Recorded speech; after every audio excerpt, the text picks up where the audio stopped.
नमस्कार दोस्तों इस पोस्ट में आपके लिए लेकर आई हूँ होम प्रदोष व्रत यानी कि मंगल प्रदोष व्रत की पूजा विधि और प्रदोष व्रत की कथा। हर प्रदोष व्रत के दिन पूरे विधि विधान से भगवान शंकर की पूजा की जाती है। जो प्रदोष मंगलवार के दिन पड़ता है उसे होम प्रदोष व्रत कहा जाता है। होम प्रदोष व्रत में शिव भगवान के साथ साथ हनुमान जी की भी पूजा की जाती है। मान्यता है मंगल प्रदोष व्रत की विधि विधान के साथ पूजा करने से सभी प्रकार के कष्ट दूर होते हैं। इस दिन प्रदोष व्रत कथा पढ़ने या सुनने वालों के सारे संकट दूर हो जाते हैं। भोलेनाथ की कृपा के साथ हनुमान जी की भी कृपा भक्तों पर बनी रहती है। तो आइए पहले सुनते हैं ये पवित्र पावन कथा। एक नगर में एक वृद्धा अपने मंगलिया नामक पुत्र के साथ रहा करती थी, जो कि नियमों की बड़ी पक्की थी।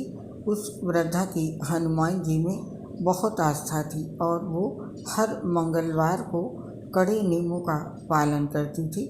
मंगलवार के दिन वो तो ना अपना घर लीपती थी और ना ही मिट्टी को खोदा करती थी। वृद्धा को व्रत करते हुए भी बहुत समय बीत चुका था। वृद्धा की श्रद्धा भक्ति को देखकर हनुमान जी ने एक बार उसकी परीक्षा लेने का मन बनाया और परीक्षा लेने के उद्देश्य से हनुमान जी ने साधु का वेश धारण करके वृद्धा के घर आ पहुँचते हैं और फिर वो कहने लगे कि यहाँ कोई हनुमान भक्त है जो कि मेरी सहायता करे।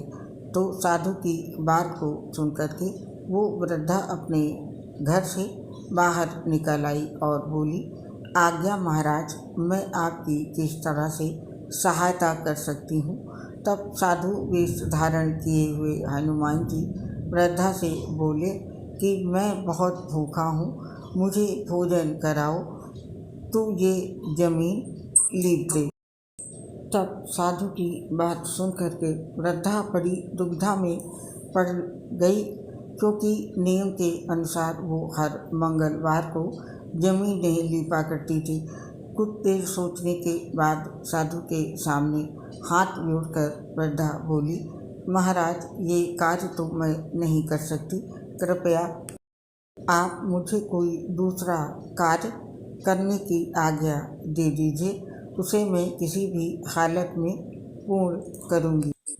तब इसके बाद साधु का वेश धारण करे हनुमान जी ने उस वृद्धा से 3 बार प्रतिज्ञा कराई और फिर कहा कि तू अपने पुत्र को बुला, मैं उसकी पीठ पर आग जलाकर भोजन करना चाहता हूँ।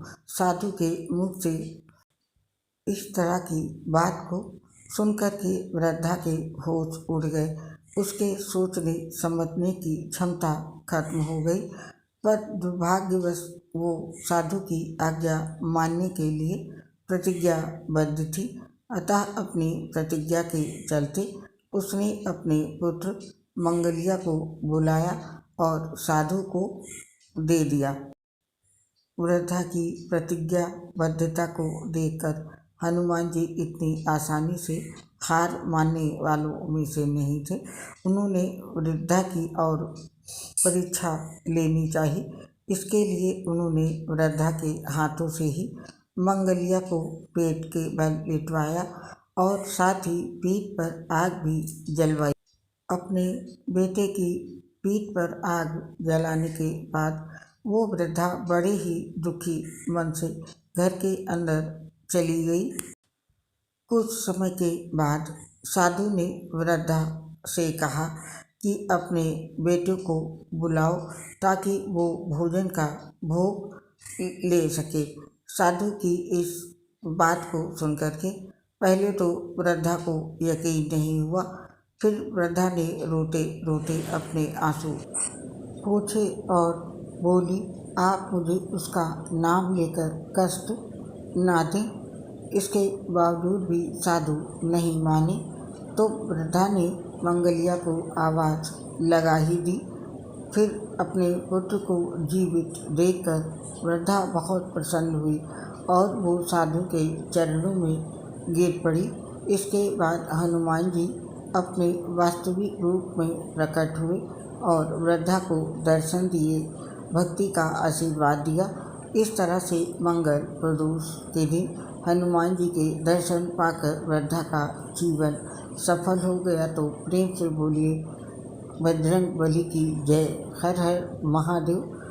प्रदोष व्रत की कथा यहाँ पर समाप्त होती है और अब जानते हैं मंगल प्रदोष व्रत की विधि। भौम प्रदोष व्रत के दिन प्रातः काल स्नान करके भगवान श्री को पहले जल से स्नान कराएं। इसके पश्चात ओम नमः शिवाय मंत्र का जप करते हुए पंचामृत से स्नान कराएं और फिर चंदन लगाएं। फिर घी का दीपक और धूप जलाएं। साथ ही किसी रोग या कर्ज से मुक्ति पाने के लिए इस दिन हनुमान चालीसा का भी पाठ करें। मंगल के अशुभ प्रभावों को कम करने के लिए इस दिन मंगल देव की भी पूजा करें। साथ ही इस दिन कुंडली में मंगल के दोषों से मुक्ति पाने के लिए जातक मंगल यंत्र रूपी लॉकेट को धारण करें। ये मंगल के सभी बुरे दुष्प्रभावों को खत्म करता है। तत्पश्चात पुष्प और भोग मिष्ठान भगवान को अर्पित करें। पूरे दिन निराहार रहकर सच्चे मन से व्रत का पालन करने से व्यक्ति के सभी संकट दूर हो जाते हैं। पूजा के अंत में भगवान की आरती जरूर करें और उसके बाद अपनी भूल चूक के लिए क्षमा जरूर मांगें। इस पोस्ट से अब हम आज्ञा चाहते हैं और आपसे फिर शीघ्र मुलाकात होगी। तब तक के लिए आप सभी को मेरा प्यार भरा सस्नेह नमस्कार।